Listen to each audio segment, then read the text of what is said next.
Even as Trump claims 2 victories on trade, doubts remain.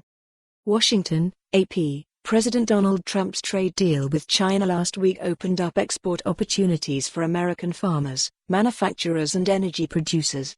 And his trade pact with Canada and Mexico, approved Thursday by the Senate, could help restore some auto production in the United States.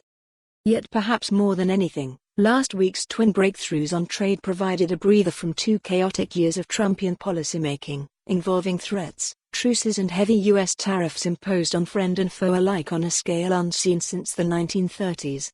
The uncertainty had been clouding the economy, causing businesses to delay investments until they knew how the trade turmoil would shake out. "We got trade peace," said Mary Lovely, an economist who studies trade at Syracuse University. "At least for now." But Lovely and other critics warned that the deal with China leaves unresolved most of the toughest and most complicated issues dividing the world's 2 biggest economies and that progress could unravel over time.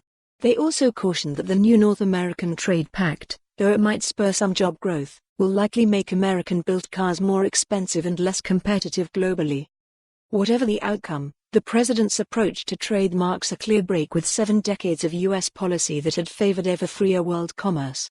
Rather than seek to tear down trade barriers and pursue rules designed to benefit all countries, the administration unabashedly embraced an America First agenda.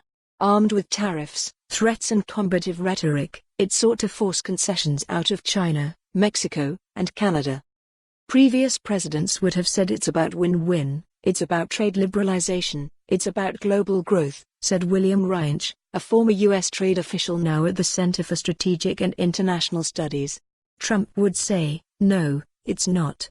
It's about what's good for America. This is essentially, might makes right. We're big and important, so we can push other countries around. Free trade has long been a mutually accepted priority for the world's major industrialized economies. Many trade experts say they worry that in the long run, Trump's relentlessly confrontational stance and eager embrace of tariffs could pose risks to both the U.S. and global economies. And even as tensions ease at least temporarily with China, the Trump administration is readying tariffs on the European Union over subsidies to the aviation giant Airbus and on France over a digital services tax that targets U.S. tech giants like Google and Amazon. Here is a closer look at Trump's recent record on trade. Revamping North American trade.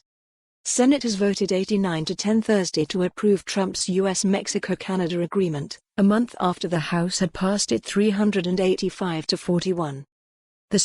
For more on this story, visit the news article link.